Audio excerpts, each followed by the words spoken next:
What is up? This is Ant from the Uncensored Pro Wrestling Podcast. Today is our first ever reboot. We are finally showing the world our new logo. We are still covering WWE, but we are also now breaking the fourth wall and covering All Elite Wrestling, Impact Wrestling, and much more. Stay in tune for that. But today's first Uncensored Pro Wrestling Podcast episode is going to continue on with the series that we have been doing called the Broken Skull Sessions. You can check out the archives for our Skull Sessions with The Undertaker and the Nature Boy, Ric Flair. However, this episode, Stone Cold Steve Austin is interviewing the man, the myth, the icon, Goldberg. And this is a very special episode because these two men were definitely the pillars of their brands in the 90s. Stone Cold Steve Austin, of course, was the man that sort of helped gain the Attitude Era, the success that it had reached.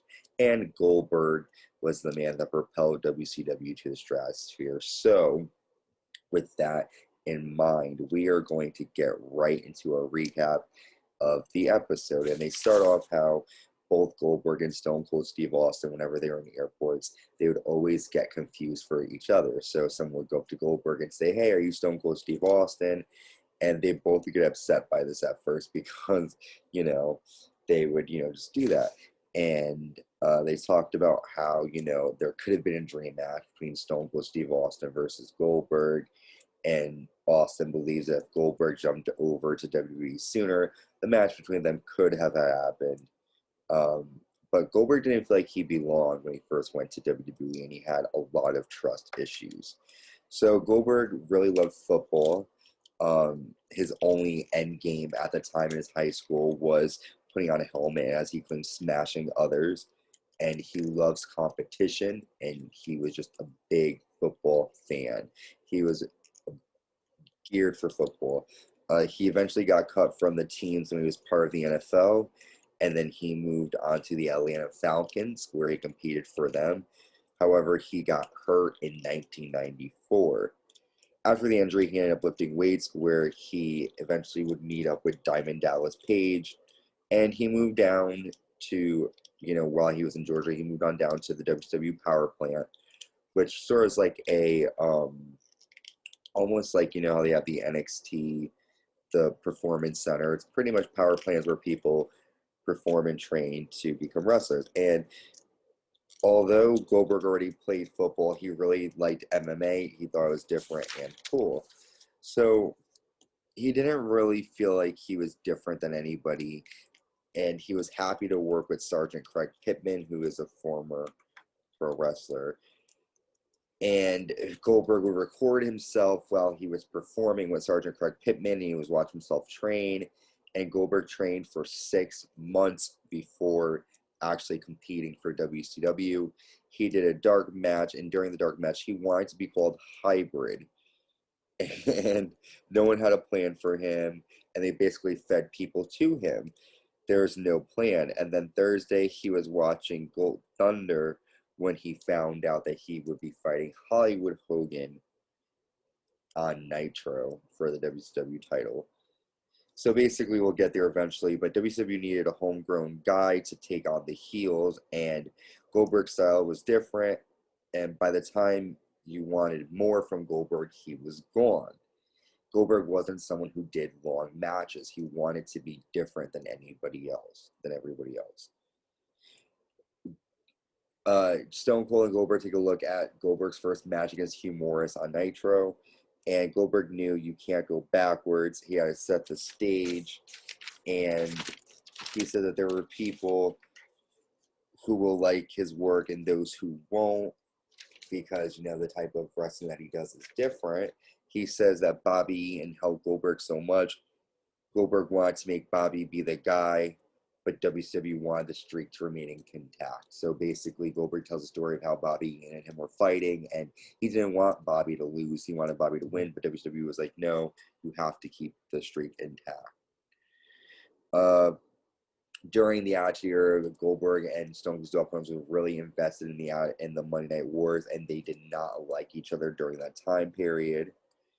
And then they go over to July 6, 1998, when Goldberg defeats Hollywood Hogan to become the new WCW champion.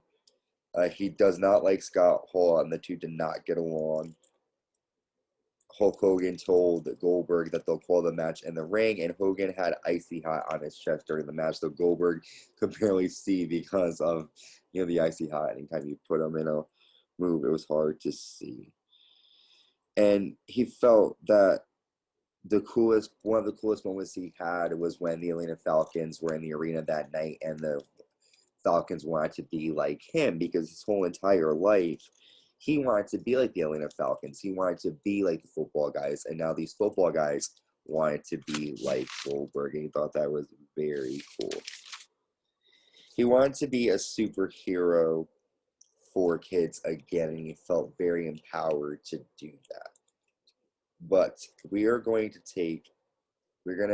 take a pause for a moment as we just let you guys know that the Uncensored Pro Wrestling Podcast is going to be on a new level, and we are so excited. Our first All Elite Wrestling show that we are going to cover is from the February 23rd edition. I will be there live in person. It's going to take place in my home state of Connecticut, so I'm excited for that. So stay tuned for more.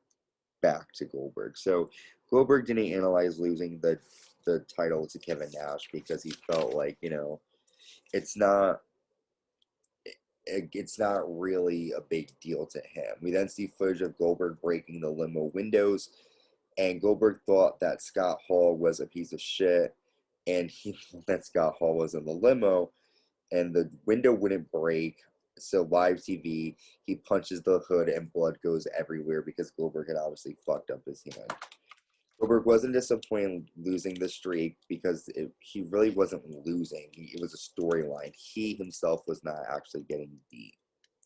When WCW went out of business, he was gone because he was making use of the Time Warner contract. Pretty much the contract said that you didn't have to do anything, and he could just make money doing nothing, and who wouldn't want to do that? He then ended up going to WWE, and he felt weird working for WWE. He didn't really like Triple H. WrestleMania 20 was at Madison Square Garden, and everyone booed him.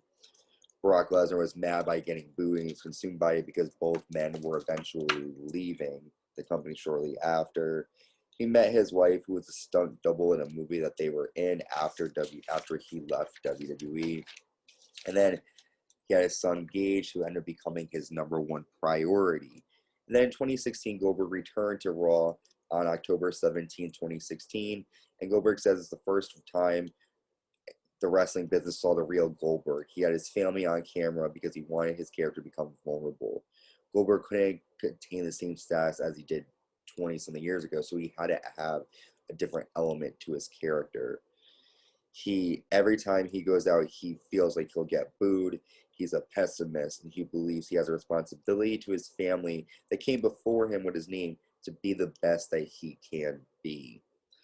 And Goldberg says if it wasn't for Paul Heyman, he wouldn't have even returned to WWE in 2016. He talks about how it was crazy for him to defeat Brock Lesnar very quick at Survivor Series. He laughs, however, makes fun of him for being so sweaty, and he basically says that he pours water on himself, on his whole body, so that when he's doing his entrance, he doesn't get burned during the pyros. We then see a picture of him hugging Triple H before WrestleMania, and he enjoyed walking to the ring at WrestleMania 33, and he felt very happy. And then after losing at WrestleMania, he didn't know how to act because he normally doesn't lose like that, so he didn't really know how to act. He did feel cleansed.